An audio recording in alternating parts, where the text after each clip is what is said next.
Alors, bienvenue sur la chaîne de Successful Parentpreneur. Coucou Patricia. Coucou Mickaël, coucou à tous. Aujourd'hui, on Je suis dans le va soleil. vous expliquer comment faire 100 cas par mois avec votre business. 100 cas par mois avec votre business. On va aborder différents points essentiels qui nous ont aidés, par exemple, à faire les 100 cas par mois en, Patricia, il peut me corriger si je me trompe, dans quelques semaines finalement. Après Oui. le lancement du produit, assurance de qualité, tout ça, on est arrivé assez rapidement aux 100 cas par mois, en tout cas de vente vis-à-vis de nos clients. Et on va vous apporter en fait 4 éléments essentiels à prendre en compte pour pouvoir faire vos 100 cas par mois avec votre business. Et même plus, hein, Patricia. On est capable avec cette méthode-là, cette approche, finalement, de faire plus que 100 cas par mois. Avant de rentrer dans le vif du sujet, je vous invite à aller vous abonner à notre chaîne, donc pour être tenu au courant dès qu'on sortira des nouvelles vidéos avec des nouvelles thématiques. Il y aura énormément de valeur dans les semaines et mois à venir. On y prêtera vraiment attention de vous expliquer comment on travaille, comment on s'y prend finalement dans notre activité d'accompagnement entrepreneurial à finalement apporter la valeur et la qualité auprès de nos clients, mais surtout comment et à quoi ressemble notre processus. Voilà. Ce qui est vachement important, une fois que vous êtes en clair sur l'effort de prospection et de vente, le prochain point, juste pour finir la boucle, ça va être tout ce qui est prestation. Et au niveau de la prestation, on arrive finalement au dernier élément qu'on aimerait vous amener dans cette vidéo, c'est le processus d'acquisition de clients et de prestation. Pour aborder la partie prestation, et je laisserai la partie acquisition de clients à Patricia, bien qu'elle vienne d'énoncer quand même auparavant, juste quel est le mot de fin, et moi j'aborde la partie prestation. Ce qui est vachement important de vous poser la question, c'est OK, dans ma prestation en ce moment, vous êtes dans la prestation, donc vous n'avez pas de produit. La seule chose et unique chose que vous donnez, c'est vous. Donc en fait, c'est votre temps, et puis c'est vos, on va appeler ça les compétences, donc c'est le C. Vos compétences et votre temps, le temps, il est mesuré. Et là où vous pouvez optimiser, hein, quand on parle de processus, c'est le fait d'optimiser, donc de réduire l'effort que vous allez devoir fournir finalement pour pouvoir satisfaire votre client. Et comme on vous l'a dit, et là on n'a pas réinventé la roue, c'est simplement, voilà, puisqu'on est quand même depuis plus de 20 ans dans le business, on sait comment ça fonctionne. Et là on s'est posé la question avec Patricia au bout d'un moment, ok c'est bien, on fait les 10K, les 40K, et comme disait Patricia également, va falloir trouver un système qui finalement, ou alors un processus comme on l'appelle, qui va nous permettre d'économiser du temps, tout en proposant quand même le même niveau de compétences. Et on a énormément de choses qui sont des choses standards, des questions qui reviennent régulièrement par nos clients. On On a a tout des ça dans choses… notre métier. Oui, Quel enfin, que soit le métier, on a tout ça. ça dépend. Hein. Je ne suis pas tout à fait d'accord parce qu'il y a des métiers où finalement, il y a des choses que tu ne peux pas transmettre par ce genre de choses. Il y a des choses où tu es obligé d'être présent. Par exemple, dans le milieu de la manufacture et tout ça, tu ne peux Oui, pas… oui, Hein. oui. Mais dans la prestation de service, c'est vrai qu'on a tous cette même problématique. Au bout d'un moment, il y a une limite. Si vous voulez scaler, ça veut dire quoi? C'est pas croître. Scaler, c'est augmenter votre CA tout en gardant les coûts à leur niveau. C'est-à-dire que les deux prennent de plus en plus d'écart. Ça, c'est de la Donc vous allez scalabilité. augmenter votre reste à vivre, comme disent les banquiers. Voilà, le reste à vivre. J'aime pas ce mot-là, mais enfin Moi bon. non plus. Et finalement, le reste à vivre, surtout en période de Covid, c'est pas très… C'est ça. voilà. Votre reste à vivre, on peut le diminuer si vous ne prenez pas le vaccin, mais c'est là. Bon, enfin, c'est notre thématique. Par rapport au temps, ce qu'on va faire, c'est qu'on va diminuer le temps. Et là, finalement, c'est de créer un produit qui, ou alors c'est d'ajouter à votre produit une partie qui finalement serait une partie, on va dire, standardisée. Et la partie standardisée, c'est d'aller dire, OK, je vais avoir ce qu'on appelle une académie, par exemple, une académie en ligne. J'essaie de l'écrire avec un stylet, c'est pas évident. Académie en ligne. Une académie 1, 2, 3. Académie en ligne, qu'est-ce que c'est? C'est ni plus ni moins, comme l'a dit Patricia auparavant, je ne peux vous parler que notre cas, un contenu en ligne qui va finalement venir répondre à des thématiques, des problématiques, des douleurs concrètes de notre cible, de notre client ou de notre groupe cible. Des questions comme par exemple, comment tarifier mon produit? Comment faire un appel de vente? Comment prospecter? Comment avoir plus de confiance en moi? Comment finalement me servir d'une loi universelle comme la loi de l'attraction? Comment je peux finalement éviter de faire toutes les erreurs, comme un atelier qu'on va tenir demain, sur toute la thématique finalement des erreurs que je ne dois pas faire en tant qu'entrepreneur. Donc, vous voyez des thématiques qui font mal à notre groupe cible et que finalement, on va pouvoir apporter de manière numérique et digitale. Ça veut dire quoi? Ça veut dire que tout est en ligne et c'est disponible 24/7, comme diraient les Américains, 24 heures sur 24, 7 jours sur 7. Vous ne l'êtes pas disponible 24 heures sur 24 et 7 jours sur 7. En tout cas, je l'espère. Vous avez une vie privée, une vie professionnelle, et vous avez une vie de couple, une vie de famille. Et pour mettre tout ça au service de votre vie privée, tout ce que vous faites dans le business, c'est pour mettre au service de votre vie privée, créer en fait finalement une plateforme en fond, donc ce qu'on appelle une académie en ligne, qui va vous aider finalement à économiser de votre temps. Ensuite, vous allez mettre, par exemple, ce qu'on peut mettre un groupe Facebook, dans lequel vous allez répondre à des, on va dire, j'appelle ça le Q&A. Je ne sais pas si vous connaissez l'expression. Là, c'est quoi ce truc bizarre? Ce que je voulais dire, c'était un petit Q&A. Question and Answers, c'est les questions et les réponses. Et dans ce groupe Facebook, vous pourrez répondre aux questions de votre groupe, de tous vos clients qui sont dans le groupe, et vous pourrez par là, donc finalement, travailler en groupe et pas à l'individuel. De nouveau, un gain de temps. Et finalement, faire des sessions,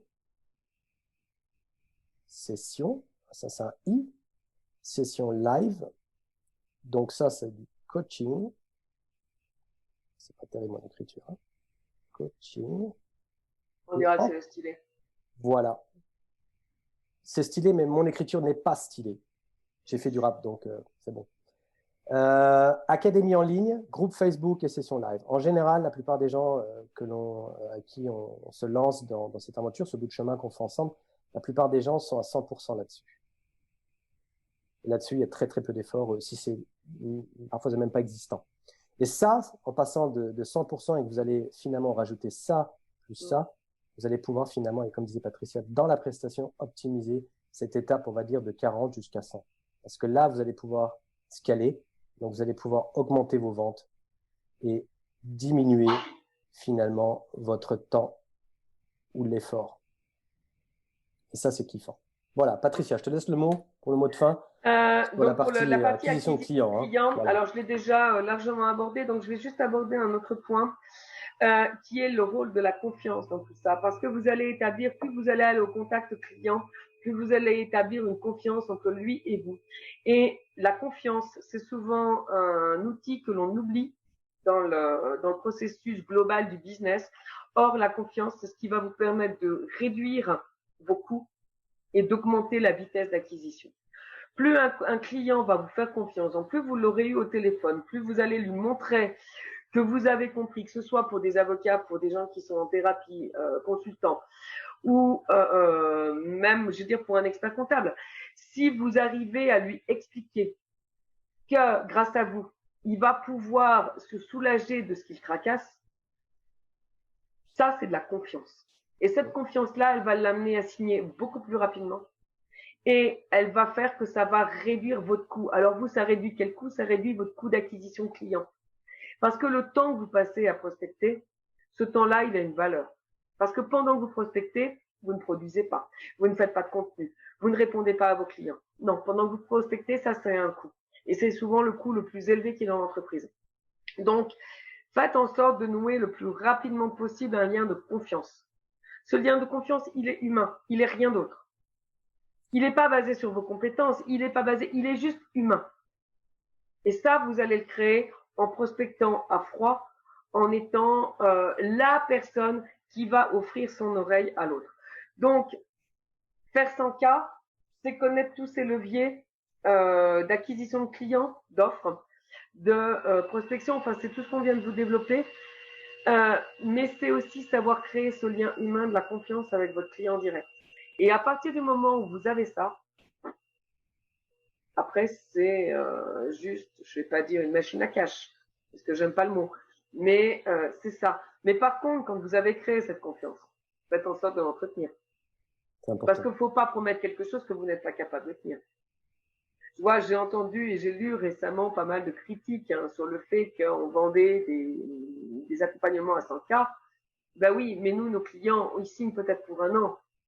Mais si un an et demi après, ils y sont, eh ben, on est toujours à leur côté et on est toujours aussi disponible.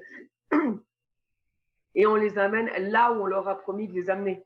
On les lâche pas en route sous des prétextes fallacieux. Voilà. On va pas non plus leur dire que s'ils font pas les 100K, c'est leur faute. On va veiller à ce qu'ils mettent les étapes en place. On va veiller à ce qu'ils agissent. On a des processus, on a des retours sur nos processus. Et ces processus-là, on les améliore à chaque fois. Mais la confiance qu'ils nous ont accordée en signant, on le leur rend en étant là et en étant là jusqu'au bout. Nous, notre promesse, elle n'est pas 1 an, elle est 100K. Et si les 100K, il faut 2 ans parce que vous avez du mal sur certains processus, vous avez des blocages, eh ben, si ça prend 2 ans, ça prend 2 ans. On n'avait qu'à mieux calibrer au moment de notre entretien. Ça, après, c'est notre responsabilité. Donc voilà, donc nouer ce lien de confiance. Et nos clients aujourd'hui, s'ils signent, ils re-signent, parce que pour la plupart, ils en sont au 2e ou 3e coaching, 3e accompagnement pour continuer à faire croître leurs chiffres, c'est parce que ils savent que ce que l'on promet, on le délivre. Et qu'on sait le délivrer. Et qu'on sait le délivrer. Donc le lien de confiance, il est sur toute la durée de vie du client. Il n'est pas uniquement à l'acquisition avec une jolie promesse et un truc, tu vois, j'ai des super commentaires. Non, le processus, la confiance, elle se noue du début du processus et elle va jusqu'à la fin. Parce que votre client, s'il re-signe, c'est toujours un client de moins à acquérir. Et si vous l'avez amené à 50, il en voudra 100. Et si vous l'avez amené à 100, il en voudra 400. Ou voudra peut-être autre chose. Et vous il voudra peut-être autre chose. Peu importe. Comme on a des clients qui finalement disent maintenant c'est bien, je cartonne. Par contre, moi, de mon temps, j'ai perdu femmes, enfants qui n'ont plus d'intérêt pour moi, qui ne se manifestent plus. Comment je peux finalement, à côté de cette montagne d'or comme à la Picsou, avoir une vie privée, et puis une vie sentimentale, et puis une vie sexuelle, ou tout ce genre de choses. On n'est pas thérapeute en sexualité, mais on aide nos clients également à retrouver une vie agréable et un épanouissement entre la vie privée et la vie professionnelle, la vie entrepreneuriale. C'est important. Voilà, si vous avez des questions, on est disponible pour y répondre. Tout ce qui a été évoqué là se retrouve de manière détaillée. Quand je vous dis détaillé, c'est des ateliers, plus des ateliers formation qui vont durer de 5h30, de 5h30 à 8h. Je crois qu'on n'a encore pas explosé le record. Enfin, moi, je fais 2 slides, plus ça dure en ce moment. Non, blague mise à part, on vous dissecte tout. On vous dissecte tous les processus. On vous dissecte ce que vous devez faire. On a des clients qui appliquent, qui s'amusent. Enfin oui, qui s'amusent parce que ils ont fini par en faire un jeu à appliquer lettre par lettre ces fameux ateliers et qui ont des résultats dans la semaine qui suit. Pourquoi? Parce que les processus sont disséqués, parce qu'on est disponible pour répondre à ce que vous n'avez pas compris. Voilà. Pour moi, c'est le mot de la fin. Donc, si cette vidéo vous a plu, n'hésitez surtout pas à nous le faire savoir en laissant un commentaire en dessous. Un petit pouce vers le haut si ça vous a plu, un petit pouce vers le bas si ça vous a pas plu. Mais alors là, je vous mets au défi, Patricia, c'est pareil. Venez me dire pourquoi, parce qu'on peut apprendre que de nos erreurs. Donc, faites-nous en part ce qu'on pourrait faire différemment. Et puis finalement, abonnez-vous à la chaîne. Et puis voilà, c'était Patricia et Mickaël, pardon Patricia, de Successful Parentpreneur. On vous dit à très vite. À bientôt. Bye.